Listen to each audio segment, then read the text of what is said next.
caché de son cœur. Mais nous appelons aujourd'hui ces gens-là des prophètes. Je peux voir la sœur, je dis, il y a un esprit de célibat qui te dit. Il n'a pas l'esprit de célibat, hein? C'est juste un exemple. Hein? Juste un exemple. Alors, puisque j'ai dit qu'elle a un esprit de célibat, on me colle un prophète. Et pourtant, c'est même pas la prophétie que je viens de faire. Hein? C'est le discernement des esprits. C'est la possibilité de voir dans le monde des esprits comment opèrent les 4 sortes d'esprits. Numéro 1, il y a l'esprit de Dieu. Numéro 2, l'esprit des anges. Numéro 3, l'esprit de l'homme. Numéro 4, les démons. Mais nous entendons beaucoup parler des démons dans nos églises, mais moins parler des anges. Comme s'ils n'existaient pas. Et pourtant, il y a plus juste un tiers des anges qui se sont révoltés que Dieu a précipité avec à leur tête Satan. Mais 2 tiers, lui, sont restés fidèles.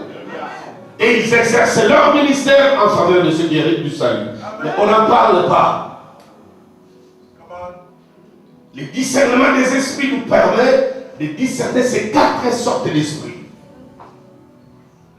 On peut savoir quand l'homme agit de son gré, parfois il n'est même pas possédé, il agit selon l'homme que nous sommes. L'homme qui nous habite, le tronc plein humain de la chair qui nous habite. Alors que ce n'est pas encore une possession. Ça, le ministère des apôtres doit nous aider à remettre toutes ces choses-là l'ordre. Qui a dit que tous les prophètes ne seraient que de jeunes gens?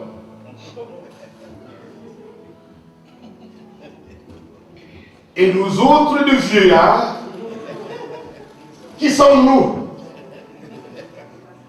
Des anciens? Ça, c'est l'absence du ministère apostolique. Il faut que de véritables apôtres. L'Église en a besoin, surtout en ce temps de la fête. L'Église a grandement besoin de vrais apôtres aujourd'hui. Parce qu'ils ont posé le fondement à la Pentecôte. Ils veillent sur le fondement à l'enlèvement. C'est le travail que nous avons. Et dans le cadre de l'imposition des mains, nous avons 3 types de prédicateurs. Nous avons ceux qui servent Dieu par enthousiasme. Nous avons ceux qui servent Dieu par conviction. Et nous avons ceux qui servent Dieu par appel. On ne peut pas voir que l'enthousiasme comme mobile de servir Dieu. Hélas, aujourd'hui, il y a plein qui servent Dieu par enthousiasme. Amen. Un joli costume, de belles chaussures, ministère zéro.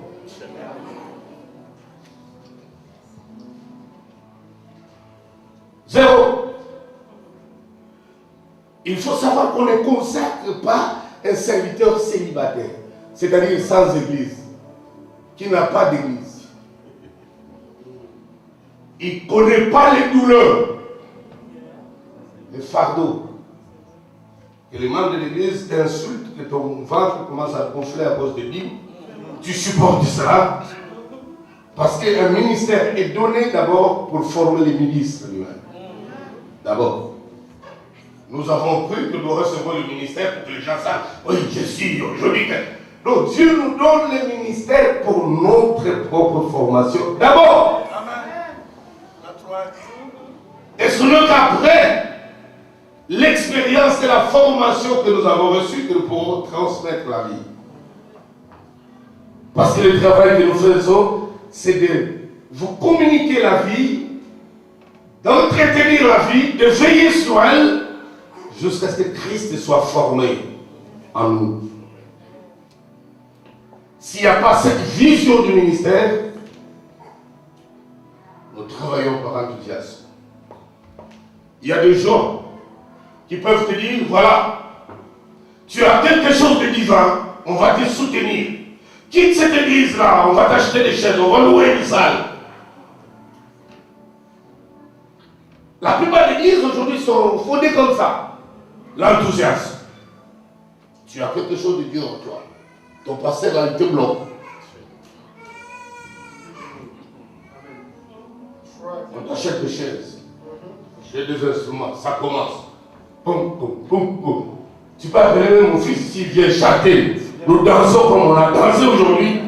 Mais n'oublions pas que l'enthousiasme finit par fatiguer. On va se fatiguer de l'enthousiasme.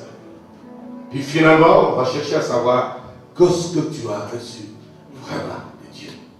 Donc, s'il n'y a pas, c'est comme ça que les églises commencent à être grosses, mais inexistantes.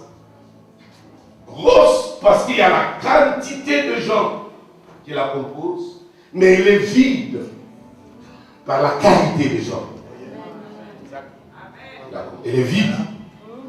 Et après, elle va commencer à se fondre, petit à petit.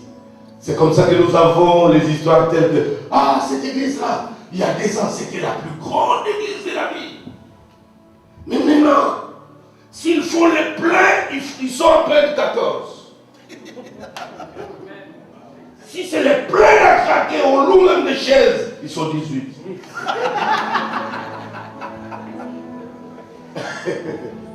Pourquoi? Elle a été bâtie autour de l'enthousiasme. Le pasteur n'avait pas une vocation authentique. Il n'a pas été suivi par quelqu'un qui peut témoigner de l'authenticité de son appel, sa vocation. Il n'a pas été encadré, il n'a pas été formé. Il n'a pas reçu la formation verticale et horizontale.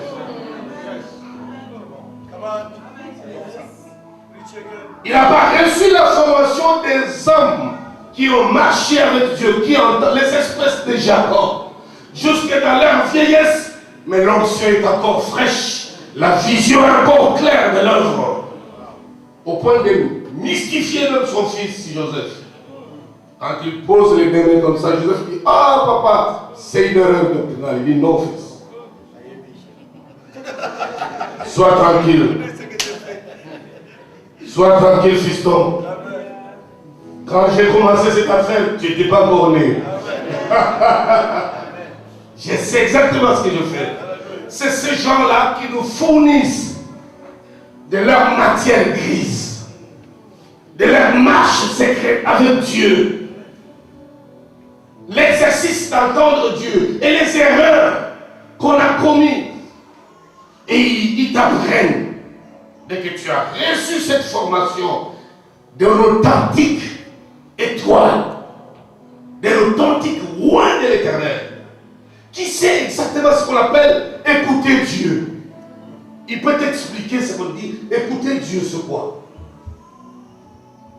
Il peut vraiment te défendre quand il dit, Dieu m'a parlé, il sait de quoi, il sait vous expliquer cela. Et c'est cette école-là pratique qui nous fait vivre onctionnellement. Ça nous fait développer. Et dès que cet homme-là prie pour toi, oh, c'est plus qu'une prière d'imposition de main. Il s'investit lui-même en toi comme une sémence. Il se plante en toi comme une sémence. Il va commencer à se développer, se développer, se développer, se développer. Et tu vas devenir un grand arbre. Et tu pousseras. À l'ombre de toi, beaucoup viendront s'abriter. Que Dieu nous donne des serviteurs qui apprennent la loi de la patience. Qui apprennent, quelle que soit la prétendue grandeur, mais tu es là, au pied des espèces de Gamaliel,